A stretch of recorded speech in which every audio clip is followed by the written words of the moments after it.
ሄሎ ኑሐሚን፣ የት ነሽ? ቤት ነኝ። ምን ነው ችግር አለ እንዴ?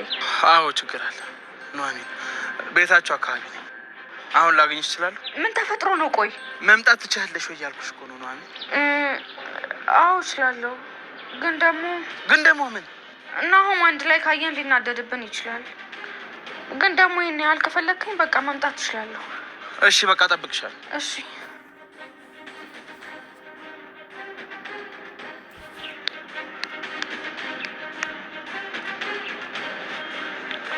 ዳግም በስከ መጨረሻ አባቱን አሳልፎ ለሕግ ሰጠው። ታዲያ ዳግም ይህ ነገር ማድረጉ እየጸጸተው ቢገኝም ነገር ግን ትክክለኛ ውሳኔ እንደሆነ እያሰበ ይገኛል። ዳግም ወይዘሮ ዝናሽና አቶ ሌኩንን ከእስር ቤት ለማስፈታት የግዴታ ገዳዩ መታወቅ አለበት ብሎ ባሰበው መሰረት አባቱን መጠጥ በማጠጣት እየሰለለው ይገኝ ነበረ። ታዲያ አባቱም ትንሽ ከቀማመሰ በኋላ ልጁን እሱ እንደገደለው እያወራ ለት ይገኝ ነበረ። ታዲያ ዳግም ይህንን አጋጣሚ በመጠቀም አባቱን ሪከርድ አድርጎ ለፖሊሶች በማሰማት በቁጥጥር ስር እንዲውል አድርጎት ይገኛል። ኤርሚያስ አምራንን መኪናውን ተቀብሎ አባረራት። ኤርሚያስ ለአምራን መኪናውን ሰጥቷት የነበረው ለኤሚ ቦንማሮን የምሰጣት አንተ መኪናህን ከሰጠኸኝ ነው ባለችው መሰረት ነበረ።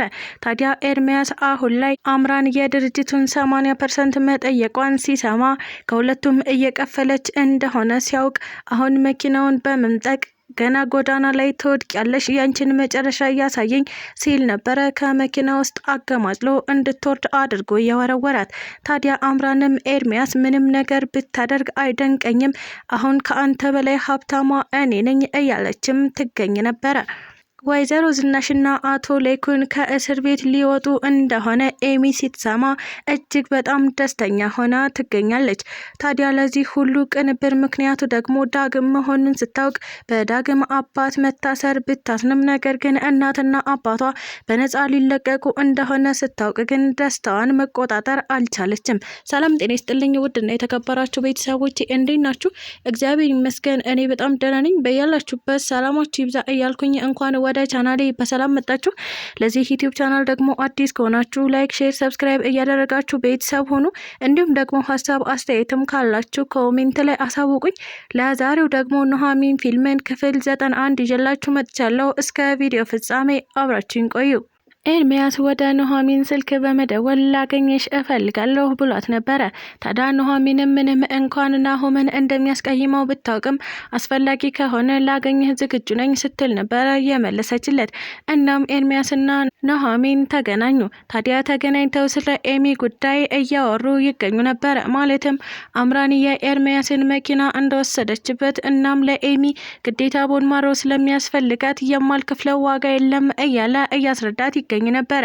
ይህንን ነገር የተመለከተውን አሁን ምንም እንኳን ለኤርሚያስ ይቅርታ ቢያደርግለትም አሁንም እሱን ከመጠርጠር እናም ከመቅናት ወደ ኋላ አላለም። ታዲያ ናሆም ድንገት ደሙ ፈልቶ ከመኪናው ወርዶ ነበረ ኤርሚያስን እንደለመደው ለመደባደብ እየሞከረ የሚገኘው። ታዲያ ኑሐሚንም ሆነች ኤርሚያስ ናሆምን ለማስረዳት በተቻላቸው መጠን እየሞከሩ ይገኛሉ። ናሆም ግን ምንም አይነት ነገር ለመረዳት ፈቃደኛ አልነበረም። ይህንን እያየችው ኑሐሚን በመበሳጨት ጥላቸው ሄደች።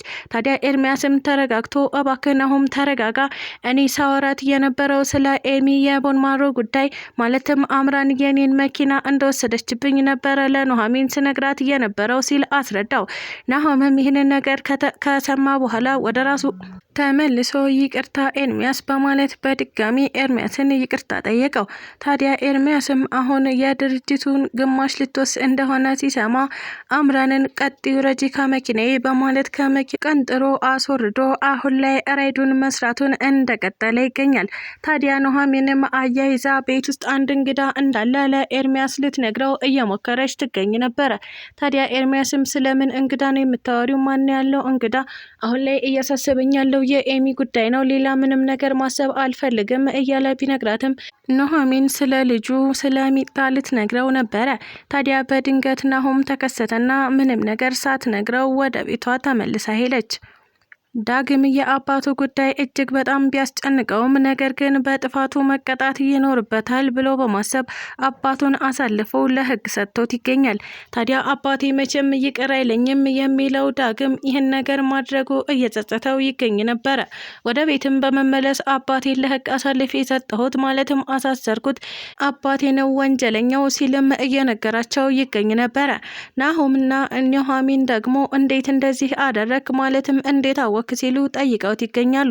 ታዲያ ዳግም የተጠቀመውን ጥበብ እያንዳንዱ ከነገራቸው በኋላ አሁን ላይ አባቴ ከእስር ቤት ሲወጣ ይቅርታ እንደሚያደርግልኝና እንደማያደርግልኝ እጅግ በጣም እየፈራሁኝ ነው። ደግሞ አባቴ ከእስር ቤት ላይወጣ ይችላል። እናም ደግሞ የወይዘሮ ዝናሽና የአቶ ላይኩንን የክስ ጥያቄ ላያነሳላቸው ይችላል። ይህም በዚህ በኩል ሌላ ስጋት ሆኖብኛል ይል ነበረ ዳግም።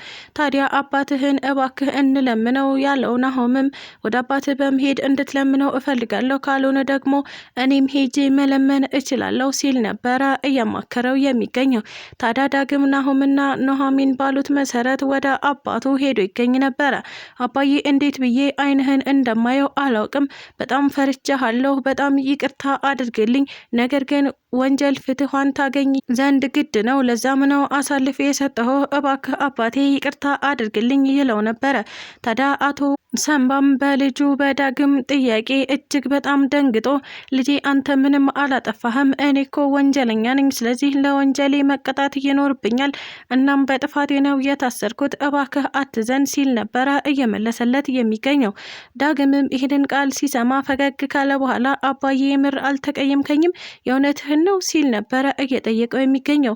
አዎ ልጄ እኔ በጥፋቴ መቀጣት አለብኝ፣ አንተን በፍጹም አልተቀየምኩም ልጄ፣ አንተ ደግሞ ለእናትህ ስትል ነው ሁሉንም ነገር እያደረግከው፣ እኔ አባትህ ነኝ፣ ነገር ግን እስር ቤት ያለችው እናትህ ናት፣ ስለዚህ የግዴታ ዋጋ መክፈል ይኖርብሃል ሲል ነበረ እያስረዳው የሚገኘው።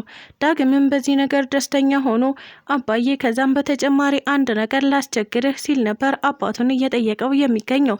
ታዲያ አባቱም ምንድን ነው ልጄ አስቸግረኝ ሲል መለሰለት። አሁን የአቶ ላይኩንና የእማየን የክስ ጥያቄ እንድታነሳላቸው እፈልጋለሁ። እባክህ አባዬ እነሱ ከእስር ቤት የሚወጡት አንተ የክስ ጥያቄውን ስታነሳላቸው ነው። አቶ ላይኩን ሽጉጥ ተኩሶብህ እንደነበረ አውቃለሁ። ታዲያ አሁን ላይ ይቅርታ አድርግለትና ክሱን አንሳለት ሲልም ዳግም አባቱን እየለመነው ይገኝ ነበረ። አቶ ሰንባም አሁን ላይ እምቢም እሺም ለማለት አማራጮችን እየፈለገ ይገኛል። ምክንያቱም ከዚህ በፊት እነሱ ገለው ሊቀብሩት እንደነበረ እያስታወሰ ቢሳካላቸው ኖሮ ገለው ቀብረው ነበረ፣ ስላልተሳካላቸው ነው አሁን ላይ እኔ እዚህ የተገኘሁት፣ ስለዚህ ክሱን ለማንሳት ፍቃደኛ አይደለሁም ለማለት እያሰበ ይገኛል። በእናትና አባቷ ከእስር ቤት መውጣት ደስተኛ የሆነችው ኤሚ አሁን ላይ የሞት መድኃኒት እያገኘች ያክል ነው የተሰማት ደስታ። ማለትም ከዚህ በፊት ከአጠገቧ ያልነበሩት እናትና አባቷ ከእስር ቤት ሊወጡ እንደሆነ ስታውቅ እጅግ በጣም የትየለሌ የሆነ ደስታ ተሰምቷት ትገኝ ነበረ። ታዲያ ኤሚ ምንም እንኳን የአምራንን ቦርማሮ አልቀበልም፣ ከዛም ደግሞ የድርጅቱን ግማሽ ሊሰጣት አይገባም እያለች እየተከራከረች ብትቆይም አሁን ላይ አባቷ ከእስር ቤት እንደሚፈታ ስታውቅ ደግሞ በምንም አይነት መንገድ አባዬ ድርጅቱን አያካፍላትም፣ ስለዚህ ለእኔ ሌላ መንገድ ይፈልጋል እያለችም ተስፋ እያደረገች ትገኛለች። አምራን በጥያቄዋ መሰረት እንፈራረም ብትለውም ናሆም ቆይ ትንሽ እንቆይ እያለ እያዘገያት ይገኛል። ታዲያ ወይዘሮ ዝናሽ ለምንድን ነው የምታዘገየው? አባትህ ሙሉ ውክልና ሰጥቶህ የለም ወይ? ስለዚህ ለምን ከአምራን ጋር አትፈራረምም ብትለውም ምናልባትም ፈጣሪ ድንገት ዱብዳ የሆነ ነገር እያወርድልን ይሆናል፣ እናም ለኤሚ አንዳች ነገር ይመጣላት ይሆናል፣ ለዛም ብዬ ነው ረጅም ቀንም ስላለ ያልተፈራረምኩት፣ እናም ለአምራን አሳልፌ ያልሰጠኋት ይል ነበረ ናሆም።